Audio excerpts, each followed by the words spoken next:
इकाई 4 केदारनाथ अग्रवाल। सामाजिक और आर्थिक परिस्थितियाँ। आज़ादी से पूर्व के भारत में एक नया मध्यम वर्ग उभरने लगा था, जो नई दिशा दीक्षा प्राप्त कर अपना अलग से अस्तित्व बना रहा था। फिर भी समाज के ढांचे में कोई मूलभूत परिवर्तन नहीं हुआ था। कई समाज सुधार आंदोलन चल चुके थे, किंतु बाल विवाह, सती प्रथा जैसी कुप्रथाएं अभी भी समाज में विद्यमान थीं। अंग्रेजी शिक्षा दीक्षा अंग्रेजों के हितों के लिए केवल बाबू वर्ग का ही निर्माण कर रही थी। किसान मजदूरों की दशा दयनीय थी, किंतु स्वाधीनता प्राप्ति की लहर में सभी लोग अपना समर्थन दे रहे थे। यह सामाजिक चेतना जनता में पनप चुकी थी कि अंग्रेजों से छुटकारा पाए बिना इस देश और समाज का उद्धार नहीं हो सकता। अनपढ़ता, गरीबी, कुप्रथाएं, इन सब को मिटाने के लिए स्वतंत्र भारत का आज़ाद होना आवश्यक है। देश की आर्थिक दशा बहुत खराब थी।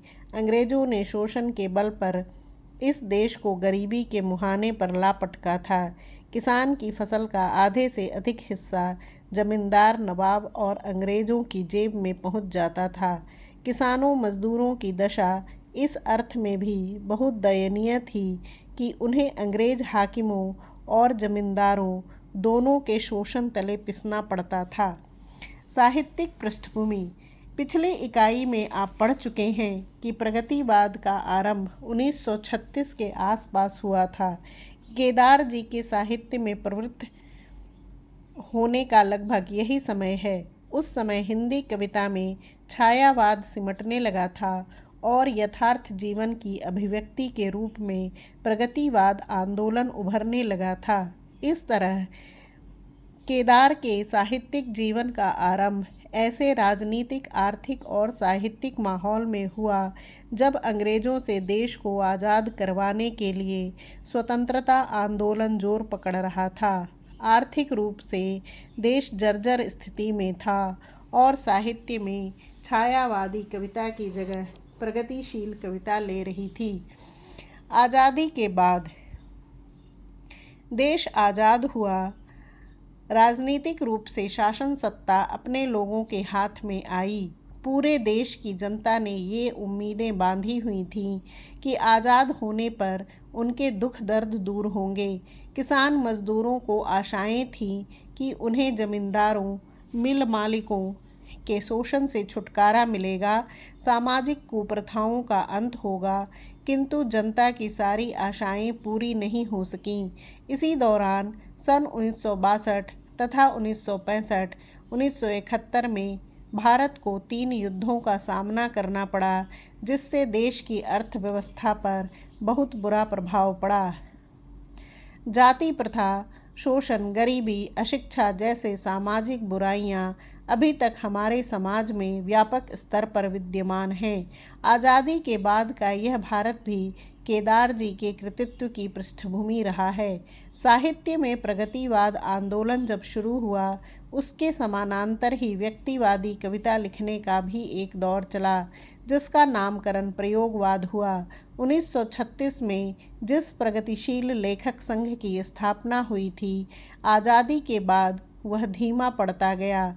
व्यक्तिवादी कविता ही विभिन्न स्वरों में फूटती रही, प्रगतिशील कविता पृष्ठभूमि में चली गई। इसका कारण शायद यही रहा कि अधिकांश साहित्यकारों का संबंध सामान्य जनता, किसानों और मजदूरों से नहीं रहा। अधिकांश लेखक मध्यम वर्ग से ही आए। मध्यम वर्ग ही साहित्य लेखन का मुख्य सरोकार बनता गया। किंतु ऐसी परिस्थितियों में भी प्रतिबद्ध प्रगतिशील रचनाकार नागार्जुन, शील, केदारनाथ, त्रिलोचन आदि निर्द्वंद्व भाव से अपने लेखन कर्म में जुटे रहे। 1962 में देश की कम्युनिस्ट पार्टियों में भी विभाजन हो गया। जनवादी संघर्ष के कमज़ोर होने का एक राजनीतिक कारण यह भी रहा। केदारनाथ अग्रवाल के काव्य की अंतर्वस्तु। केदार ने अपनी लेखन यात्रा का आरंभ चौथे दशक से किया था। प्रारंभ में इन्होंने प्रेम और सौंदर्य की कविताएं लिखीं। लेकिन धीरे धीरे युग के यथार्थ से जुड़कर उनका प्रेम एक व्यापक आधार लेकर श्रमशील जनता से जुड़ता गया। किसान और मजदूर, प्रकृति और मनुष्य उनके काव्य के मुख्य सरोकार बनते चले गए। इसीलिए केदारनाथ जी के काव्य की अंतर्वस्तु का दायरा बहुत व्यापक है। इनके काव्य की विशेषताओं पर विचार करते हुए आलोचकों ने उनकी विभिन्न विशेषताओं को रेखांकित किया है। प्रख्यात प्रगतिशील आलोचक डॉक्टर रामविलास शर्मा के अनुसार पिछले 30-40 साल में जिन कवियों की रचनाओं में राजनीतिक की निर्णायक भूमिका रही है वो हैं केदारनाथ अग्रवाल और नागार्जुन। दूसरे महायुद्ध के दौरान और दूसरे महायुद्ध के बाद मोटे तौर से 1957 तक भारत के स्वाधीनता आंदोलन और भारत की जनवादी क्रांति, इनके उतार चढ़ाव से जो सबसे ज़्यादा गहराई से संबंध रहे हैं वे हैं केदारनाथ अग्रवाल। और इस उतार चढ़ाव को जिस कवि ने सबसे शक्तिशाली ढंग से अपने साहित्य में, अपनी कविता में प्रतिबिंबित किया है वह भी हैं केदारनाथ अग्रवाल। केदार जी की कविता में राजनीति की निर्णायक भूमिका तो है ही, किंतु साथ ही उसमें बुंदेलखंड और बुंदेलखंड की प्रकृति, प्राकृतिक परिवेश और जनजीवन की धड़कनें और रंग भी हैं। इसीलिए एक आलोचक इनकी कविता का सबसे बड़ा गुण मानते हैं लोक रूपता को। केदार ने किसानों और श्रमशील जनता पर बहुत लिखा है, इसीलिए डॉक्टर शिव कुमार मिश्र इन्हें मूलतः किसानी संवेदना का कवि मानते हैं। विश्वनाथ प्रसाद मिश्र केदार की प्रकृति संबंधी कविताओं के आधार पर केदार की कविता को प्रकृति के साहचर्य से में मुक्ति की तलाश की कविता मानते हैं। केदारनाथ अग्रवाल अपनी सौंदर्य चेतना और सूक्ष्म चित्रण शक्ति के कारण प्रगतिवाद के दायरे को लांघ जाते हैं और अपना एक दूसरा काव्य संसार भी उजागर करते हैं। आलोचकों के ये सारे मत इस बात के गवाह हैं कि केदारनाथ अग्रवाल रूढ़ि मध्य प्रगतिशीलता के पक्षधर नहीं हैं और न ही उनकी कविता केवल राजनीति की अभिव्यक्ति तक ही सीमित है, बल्कि राजनीति को वे जीवन को सुंदर, व्यवस्थित और शोषण से मुक्त कराने के हथियार के रूप में देखते हैं। प्रकृति, प्रेम, किसान, मजदूर, ये सब केदार जी के काव्य के व्यापक सरोकार हैं। हाँ, इतना अवश्य है कि केदार जी व्यक्तित्ववाद के दायरे में कभी नहीं फंसे, बल्कि सामाजिक जीवन और समाज से जुड़कर ही अपनी काव्य यात्रा का विकास करते रहे। आइए केदार के काव्य की अंतर्वस्तु को विस्तार से जानें। ऐतिहासिक चेतना और राजनीतिक कविताएं। यह आप पढ़ चुके हैं कि ऐतिहासिक चेतना संपन्न प्रगतिशील कवि अपने समय, अपने युग की राजनीति, सामाजिक वास्तविकता के प्रति प्रतिबद्ध रूप से जागरूक होता है। केदारनाथ अग्रवाल ने आज़ादी से पूर्व और आज़ादी के बाद की भारत की राजनीति, सामाजिक वास्तविकताओं का साक्षात्कार किया है। उनकी इस ऐतिहासिक चेतना को उनकी राजनीतिक कविताओं में देखा जा सकता है। डॉक्टर रामविलास शर्मा का यह कथन कि भारत की 40 वर्षों की राजनीति का प्रगतिशील इतिहास यदि किसी कवि की रचनाओं में संपूर्ण रूप से अभिव्यक्त हुआ है तो वे कवि केदारनाथ अग्रवाल हैं, बहुत सार्थक है।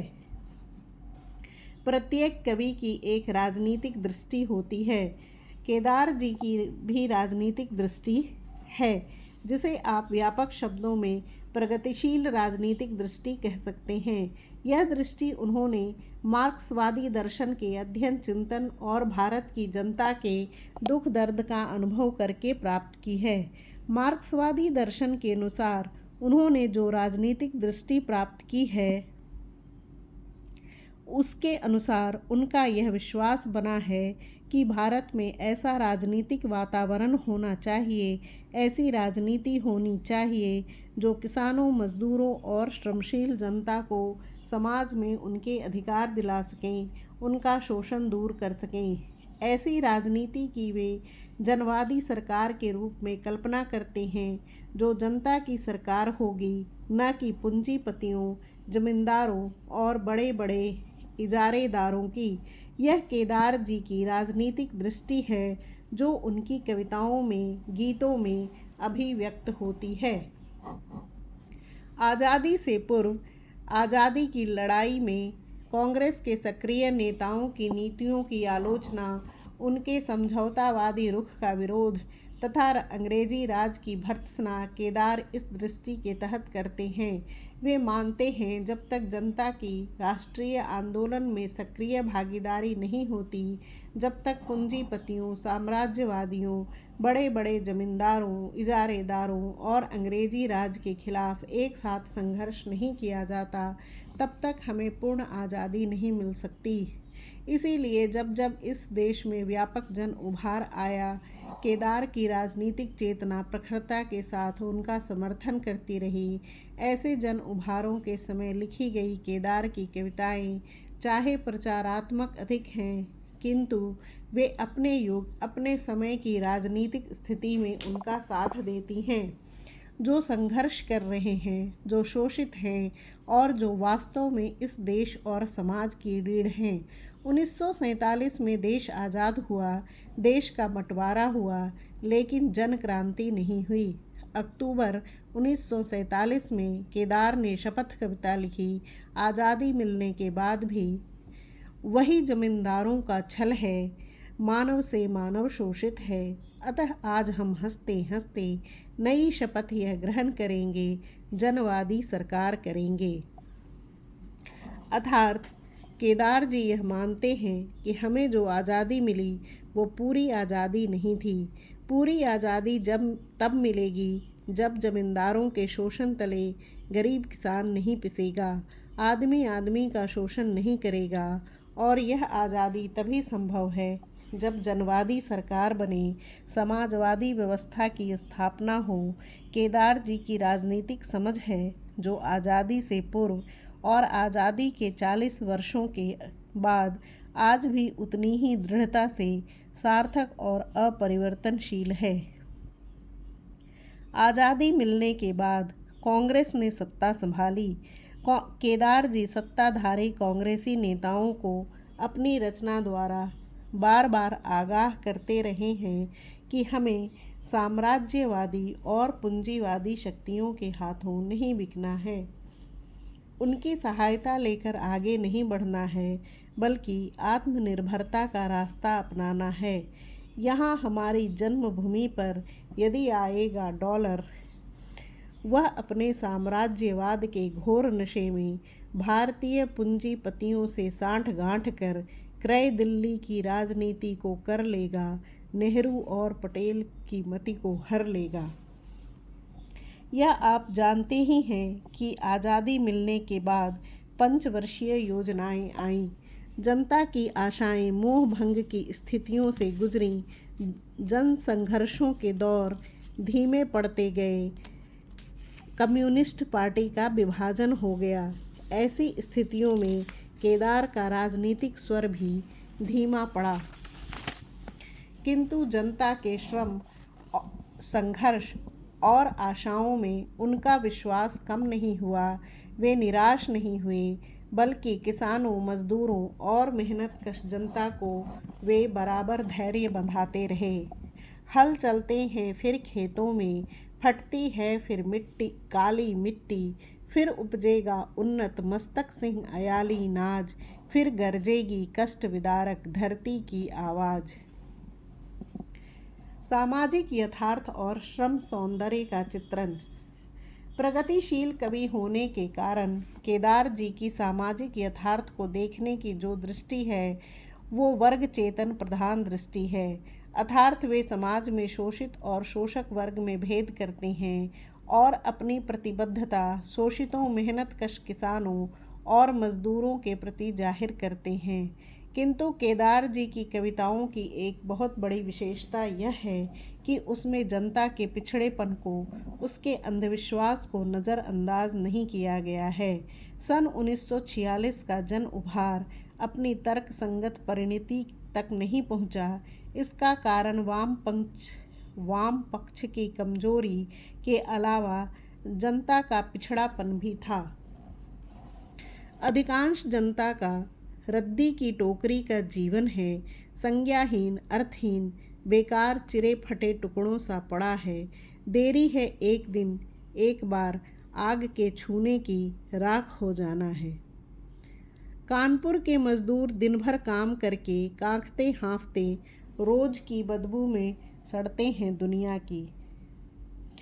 एक मजदूर है चैतू, सूरज डूबे छुट्टी पाके, जिंदा रहने से उकता के ठर्रा पीता है और सो जाता है। इससे बढ़कर है चंदू, कहीं एक कोने में बैठा, हाथ चरस की चिलम दबाए, गुपचुप फूंक उड़ाता, शेष आयु का धुआं उड़ाता। वर्तमान समाज व्यवस्था में जनशक्ति कैसे बर्बाद होती है, इसकी ओर केदार ने बार बार ध्यान दिया है। उधर मध्यम वर्ग के बाबू का यह हाल है कि 6 दिन काम किया है, 7वां दिन अब मिला है, आज तो सुस्ता रहे हैं, शान से लेटे हुए हैं, स्वप्न देखते हैं लंदन से, 3 देवता आ रहे हैं, हिंद अब आज़ाद होने जा रहा है। केदार जी ने जनता के पिछड़ेपन और अंधविश्वासों पर तो लिखा ही है, किंतु श्रम करते हर मनुष्यों पर बहुत लिखा है। रामविलास शर्मा की ऐसी कविताओं को श्रम का सूरज कहा है। केदार की श्रम के सौंदर्य पर लिखी गई कविताओं में किसान अक्सर काम करते हुए दिखाया गया है। पैनी कुर्सी खेत के भीतर, दूर कलेजे तक ले जाकर जोत डालता है मिट्टी को, मेरे खेत में हल चलता है, फाड़ कलेजा गड़ जाता है, तड़तड़ तड़तड़ धरती तड़काता है, राह बनाता बढ़ जाता है। श्रम पर ही केदार जी की एक बहुत सुंदर कविता है, छोटे हाथ। सुंदर मुख, सुंदर हाथों की उपमा कमल से दी गई है, लेकिन खेत जोतने वाले किसान के हाथ केदार के लिए वे कमल जैसे हैं, लाल कमल जैसे, जो सवेरा होते ही काम में लग जाते हैं। हाथ का काम में लगना कमल का खिलना है। छोटे हाथ सवेरा होते लाल कमल से खिल उठते हैं, करने को उत्सुक हो धूप हवा में हिल उठते हैं। श्रम के प्रति अपनी इसी निष्ठा के कारण केदार जी अवकाश भोगी वर्ग का निकम्मापन बर्दाश्त नहीं कर पाते। डांगर को इस वर्ग का प्रतीक बनाकर कहते हैं, ये कामचोर, आराम तलब, मोटे तुंदियल भारी भरकम, हट्टे कट्टे सब डांगर ऊँघा करते हैं, हम 24 घंटे हाफते हैं। केदार जी के लिए जनता कोई अमूर्त धारणा नहीं है, वह खेतों खलिहानों में काम करती हुई भिन्न और स्पष्ट आकृतियों वाली जनता है। बुंदेलखंड के आदमी, हट्टे कट्टे हाड़ों वाले, चौड़ी चकली काठी वाले। युगों से जनता को सिखाया गया है कि उसका दुख दर्द उसके पूर्व जन्म के कर्मों का फल है। मेहनत करनी पड़ती है, फिर भी खाने को नहीं मिलता, क्योंकि पूर्व जन्म में पाप किए थे। केदार जी इसके विरोध में नया जीवन दर्शन लेकर आए हैं। श्रम कभी व्यर्थ नहीं जाता और श्रम करने वाले लोग ही इस व्यवस्था को बदलेंगे। हो सकता है मेरा तेरा रत्ती रत्ती जोड़ा सोना, हो सकता है पूर्ण असंभव का भी पूरा संभव होना, किंतु नहीं श्रम मेरा तेरा इन हाथों का खो सकता है, इनके द्वारा कर्म असंभव पूरा संभव हो सकता है।